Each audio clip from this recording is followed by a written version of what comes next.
પેઢીની માં કરી માનશો કે મારી કુળદેવી, તો કુળદેવીનું તરીકેનું કામ કરીશ, પણ મનથી માનવાનું.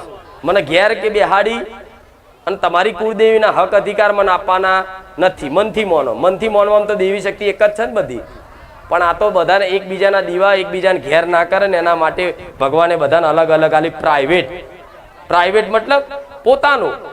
જાર ઈચ્છા થાય ત્યારે એને પૂજા કરીએ, કે જાર ઈચ્છા અડધી રાતે 2 વાગે ઉઠીને એને દીવા બત્તી કરવી હોય તે માણસ કરીએ, કે જેની પર્સનલ માતા હોય, પોતાની હોય. એવું હોય ને. હું તો પ્રાઇવેટ છું મારી વસ્તીની. આ શું ખોટું? મારી ઈચ્છા હોય તો અહીં આવું, ના આવું. આ શું ખોટું? હું કોઈનાથી બંધાયેલી ખરી? અને મંદિર બનાવી દો તમારા જોડે દાન લઈ તો હું બંધાઈ જાઉં. આ શું ખોટું? કાલ તમે બધા એમ કહી દો કે અમે દાન આલ્યું તાર મંદિર બન્યું છે, મંદિરનો દરવાજો ખોલ ભાઈ, યાર મારે દર્શન કરવા છે. થાય આ તો માણસ છે કારા માતાનો માનવી. એટલે મારે એવું કોઈનું દબાવમાં રહેવાનું. પણ આવું સમર્પિત કરો તારે દેવી શક્તિ કૃપા કરે. અને સમર્પિત કરે મતલબ વિશ્વાસ છે, માતાજી છે. આ છે એવું મગજમાં થઈ જાય છે. ભલે દેખાતી નહીં, ભલે તમારું મન નહીં માનતું, પણ માતાજી છે ને. પેલા હતી અત્યારે છે ને આગળ અત્યારે છે તો અત્યારે રૂબરૂ જ છે. તો ગોડાઓ આટલી માતાજી સાક્ષાત વાતો કરતા હોય ને તમે જો મોઢું ધોવા જાઓ તો બેકાર છે આ સમય તમારો. અહીં બેહો. હવે માતાજી ચમત્કાર કરીને બતાવો. બોલો હજુ કેટલો ચમત્કાર કરું? હેડો કહેતા હોય તો કરું કે ચમત્કાર અભિયાલ કે હું સાક્ષાત મેલડી છું કરું. પણ ના, ચમત્કાર આખા અમે ને કે દુનિયા જોઈ લીધા છે. હવે તો હું નહીં કરું તોય મોન છે. હું ચમત્કાર નહીં કરું તોય હવે બધા મોનવાના. મને ખબર છે. હવે ચમત્કાર ના કરું તોય મોનવાના. હું તો હવે એવું કહીશ કે ભાઈ જાઓ, હું તો જુઠ્ઠી માતા છું, તોય તમે નહીં માનો. શેમ વિશ્વાસ આવ્યો. એટલે આવો વિશ્વાસ દરેકે ટકાએ રાખવો પડશે. સમર્પિત એટલે ચિંતા રહિત, નિશ્ચિંતા, એકદમ નિશ્ચિંતા. મારી માં બેઠી છે, દુઃખ આવત તોય ભલે, દુઃખ આવતું તો દુઃખ બાજુ નહીં જોવાનું, એની બાજુ જોવાનું. માં તું જોવાના છું, જોજે. હું તને રોજ કહું છું. પછી કોક દર રિહાઈ જવાનું. માં રોજ પ્રાર્થના કરીને થાક્યો, હવે તો હું તને નહીં કહેવાનો, લે જા. પણ એને માનવાનું. રિહાવ, હું કહું છું રિહાવ, મારા જોડે રિહાઈ જાઓ. મારી રોજ પ્રાર્થના કરીને થાક્યો, પણ હવે હું તને પ્રાર્થના નહીં કરવા. તાર જાર કરવું હોય તાર કરજે, પણ હું તને નહીં છોડવાનો, જા. આ સંકલ્પ કહેવાય, આ નિશ્ચિંતા કહેવાય. પછી જ્યારે આવું થઈ જાય ને જે દાડો, હવે હું તને નહીં કહેવાનો, થોડા દાડા નાખો ને ખાલી બસ પ્રેમ ભાવથી ભક્તિ જ કરી રાખો ને, ત્યાર પછી મારા ચમત્કાર ચાલુ. તમારે તો બોલે કામ કરાવવા હોય. આ શું ખોટું? અમુક તો 50 રૂપિયા ખોવાઈ જાય. મારી ખુખાર મેળડી નારિયેળ માનીશ કે 50 રૂપિયા મળી જાય. એટલે 50 મન મહેનત કરાવશો, 500 મહિના કરાવાય. આટલી મારી વેલ્યુ. આ શું ખોટું? અમુક માથું દુખ્યું હોય, મારી માથું બહુ દુખે, નારિયેળ માનું છું, નારિયેળ તો બસ માથું દુખાવામાં ગણી લેશો મને. આટલું નાનું કામ કરાવડાવશો. પણ જો સમર્પિત કરેલું હશે ને કોઈ માંગણી નહીં હોય ને તો માથું ચડશે ને તમે મને પ્રાર્થના નહીં કરો તો તમારું માથું રાતે દબાઈ આલું. એ મેલડી છું. એક વખત મારા બની જાવ એટલે તમને માથું દુખે તો મને ચડે.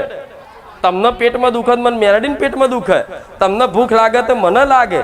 તો તમને ભૂખ લાગે એ મને વેદના થતી હોય, બરોબર, તો હું તમારી વેદના ના સમજુ પણ મારી તો સમજુ કે નહીં, કે આના લીધે તો મને ભૂખ લાગે, લાય ખવડાવી લેવા દે. આ શું ખોટું? આના લીધે તો હું દુઃખી થઉં છું. આત્મીય પ્રેમ કહેવાય, ભક્તિ કહેવાય. એક માતાનો ભક્તનો, કે જો ભક્તને તકલીફ પડે તો માતા નહીં પડે. આવું બધું ભક્તોની કથાઓમાં બધું સાંભળ્યું હશે, જૂનું જોયું છે ને તમે. આ પ્રહલાદને જ્યારે અગ્નિમાં હોલિકાએ લઈને બેઠા પ્રહલાદજીને, તારે જે હોલિકા બરી જઈ, પ્રહલાદને કશું થયું પણ વિષ્ણુ ભગવાન દજાયા હતા. આમ તાપ હતો એવો એમનો શરીરમાં, ખબર છે ને. એટલે જે ભક્તને તકલીફ પડે એ ભગવાન માતાજી નહીં પડે, જેને માનતા હોય એને. એટલે માતાજી કે મારી તકલીફ હું રવા દઉં? તમે હજારો લાખો લોકો હોય અને મારા શરણે ને મારા વિશ્વાસે આયા હોય અને તમારા દુઃખ દૂર ના થાય તો મને ચિંતા થતી હોય તમારી, તમે એવું માનતા હોય કે ના માતાજી તો કોઈ ચિંતા ના, મને બધાની ચિંતા ચમકે તમે બધા મારો પરિવાર છો, મારા પરિવાર જ બન્યા ને. આમ ભાવિક ભક્તો એટલે મારા પરિવાર, અને તમારાથી જ શું, તમે ના હોત તો હું ના હોત, અને હું ના હોત તો તમે તો હોત પણ હું ના હોત, પણ દુખી હોત, જે અત્યાર છો એ ના હોત. એટલે આવો દેવી શક્તિનો વાલ જોઈએ. આવો કોઈ પણ એક દેવી શક્તિનો છેડો પકડી લેવાનો, 25 જગ્યાએ મન લગાડવાની જરૂર નહીં. તમને તમારી કુળદેવી પ્રત્યે આવતો હોય તો કુળદેવી પ્રત્યે એક મન વિશ્વાસ કરી લો, સમર્પિત કરી લો. મેરડી પ્રત્યે આવતો મેરડી પર કરી લો. બે માતા જે આવે બધી જગ્યાએ કરવાની જરૂર નહીં. એકની આદત રાખો. જો કદાચ મન મેરડીને જ ખાલી ગુરુ તરીકે માનતા હોય, બરોબર, દિલથી માનતા હોય, દિલથી ચાહતા હોય, 1000 માતા કરતા મારું નામ વધારે લેતા હોય ને તો મને સમર્પિત કરી દેજો. તમારી માતાનો જો પ્રેમનો અનુભૂતિ ના કરાવ મને મેરડીને કહેજો. વડાઓ આ બધું શીખ લો જીવનમાં, તો જીવનમાં કામમાં આવશે. દેવી શક્તિ ખાલી કોમ વાળી નહીં, એ તો જગતજનની આદ્ય શક્તિ છે. એ ધારે તો કાળ નહીં બોધી એકસ. મારા મેલડી નામ તો એ સામર્થ્ય શક્તિ મારા ભગવાને આલી છે ને કે આવા કાળ નહીં તે મારા શિંગડે બોધી દઉં. બ્રહ્મા વિષ્ણુ મહેશનું વરદાન લઈને ઉતરેલી બધી કથાઓ નહીં વાપરી. એક સામાન્ય ખાલી મનુષ્યના ખોડીએ ધૂણું છું તો આટલી મારી લીલા છે. ખાલી એક મનુષ્યના ખોડીએ ધૂણું છું, બોલું છું તોય આટલી મારી મહિમા છે. તો જેને કદાચ મારી મેરડી પ્રત્યે સાક્ષાત એડો લાગી ગયો તો શું ના રચાવું કહો, શું ના રચાવું? દુનિયામાં કોઈ એવી વસ્તુ નહીં કે મારાથી ના થાય, અશક્ય છે. ના, તમે કોઈ વિદેશોમાં ફરાવું, તમે કોઈ દુનિયાના છેડો કહો ને એમ કોઈ ચંદ્ર પરમાં લઈ જા તો ગોડા રાતે આખો સપનામાં આખું બ્રહ્માંડની શેર કરાવું, એ મેરડી છે. પણ આ પ્રેમ ને અને તમારે કોઈ પુસ્તકો વાંચવાની જરૂર નહીં પડે. એક વખત સમર્પિત કરી દીધું ને એટલે જ્ઞાન ભરી દઈશ. બધા વેદો શાસ્ત્રોનું અંદર સાર વાતો કરી દઈશ. ભલે તમને મંત્રો નહીં આવડે પણ બધી તમે કોકને વાત કરશો ને તો તમે એવું કહેશો કે તમે કેટલા શાસ્ત્રો વાંચ્યા છે? તો કે ના, અમે તો શાસ્ત્રો નહીં વાંચ્યા પણ અમે તો અમારી ખુખાર મેલેડીના પ્રવચન વાપર્યા છે. એટલે બસ હવે મારે વધારે કહેવું નહીં, કેમ કે તમને બધાને ગરમી લાગતી હશે, મને ખબર છે. નહીં લાગતી? એ તો આનંદ થાય છે એટલે ના જ લાગે ને. હા, પણ તમે આટલો બધો સમય આલો છો એ બહુ સારી વાત છે. નહીં તો આ 2 કલાક કઈ કોઈ ટકીને બેસતું. તમે પોતાના પરિવાર જોડે બેહો છો? આટલું બોલો, બેહો છો? પોતાની પત્ની જોડે, પતિ જોડે આટલો 2 કલાક બેહવાનો, જોડે બેહવાનો ટાઈમ નહીં હોતો હોય છે.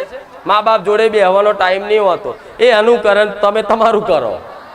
બધા પોતપોતાની મસ્તીમ છે. આ શું ખોટું? હું આજે કદાચ નોકરી ધંધો હોય ને કદાચ ખાવા ભેગા બેઠા હોય અમે પાછા ફાઇટિંગ થઈ જાય. એટલે એવું થાય કે હારું આ જીવન કરવાનું શું? એ ભગવાન હવે તો લઈ લે કે થાક્યા. પણ તો જો એવું કહે ને કે હવે તો મરી જવું એના કરતા સારું, પણ જો હાચુકલું મૃત્યુ આવે ને તો પાછા બી જાય. ના ના, તો હું બોલી ગયો કે હવે તમારી આત્મા જો આટલી દુઃખી થઈને એવું કહી દેતી હોય કે હારું ચોક તલાઈમ ડૂબીને મરી જવું છે, હવે તો કંટાર્યા. આ કંટાર્યા મતલબ હવે તમે આ જિંદગીની બધી વસ્તુથી હારી ગયા, બધા માણસોથી હારી ગયા, આ સંસારથી થાકી ગયા. કેમ કે તમે બધું જ કરીને થાક્યા છતાંય તમને કોઈ જાતનો આનંદ, જીવનમાં સુખ દેખાયું નહીં. એટલે જિંદગીમાં વિચાર આવો તલાઈમ જઈને પડી જવું છે, ચોક જઈને કપાઈ જવું છે, દવા પી જવી છે, મરી જવું. એક વખત વિચાર આવે ને તો સમજી લો તમે કંટારી ગયેલા છો. પણ ભલે તમે આવો કંટારી ગયેલા હોય પણ એક વખત કદાચ મારા વિશ્વાસે, મારા શરણે તમારું જીવન હોપી દેજો. જો કોઈ દાડ મરવાનો વિચાર આવવા દો ગોળા, હું રોમ મારી મેરડી મટી જાઉં. ના આવવા દો ગોળા, મરવાની તો વાત જુદી. વિચાર ના આવવા દો આત્મહત્યા કરવાના. કદાચ તમારું મૃત્યુનો સમય લખ્યો હશે તો કદાચ બનશે, પણ વચ્ચે તમને ગરોળ પાહો ખાવા ના દઉં, એ મેરડી છું. અને મેં તો જેટલાને આવા આત્મહત્યા થતા થતા બચાવેલા છે, આવો મને માતાને ખબર છે. ઘણા એવા દીકરા દીકરીઓ છે કે જેને મરવાનો આરો હતો કે હવે તો અમે મરી જ જઈશું માં, પણ મારા પારે આયા પછી એક નવું જીવન દાન મળ્યું કે માં ભલે હવે તો દુઃખ પડે ગમે તેટલા, મારી ખુખાર મેલડી તું બેઠી છું. થાય છે ને આવું? હા તો બસ મારી વાતનો મોનો, ઓળખો મારી વાતને. મને ઓળખવા જશો જ નહીં મેરાવ. મારી વાતનો ઓળખો, મારી વાતનો મોની લો, બસ મારી ઓળખ આપોઆપ થઈ જશે. ખાલી આ વાતોનો મોનવાથી જ જેટલું પડાય જીવનમાં એટલી ધર્મની રહેણી કહેણી નીતિ નિયમ પાડો, ધર્મની દિશામાં ચાલો આગળ. બસ જેટલું બને એટલું તમારા જીવનમાં સત્યતાને પાલન કરો. જ્યાં ત્યાં કદાચ ખોટું બોલીને જીવન કાઢવાની જરૂર નહીં, પણ એક વખત હિંમત સત્ય કરીને, સત્ય એકવાર હિંમત કરીને બોલી નાખવાની કદાચ હિંમત રાખો. હું મેરડી બેઠી છું, પણ જૂઠના સહારે કદાચ જીવન નહીં જાય. પણ આ તો જેનો ભરોસો આવી જાય ને એની વસ્તુ છે, નહીં તો આજ માણસ ડરી જાય. મને ખબર છે વાતો સાંભળવામાં સારું લાગે, જ્યારે પાલન કરવાનું થાય ને એટલે કે માડી શું કરીએ, મારી ભૂલ થઈ જઈ, મારી ભૂલ થઈ જઈ, સોગન ખવાઈ જઈ, મારી આ સંકલ્પ કર્યો તો તૂટી ગયો, મારી ઉપવાસ કર્યા હતા મારી ખવાઈ ગયું. તો કોણ કહેશે ઉપવાસ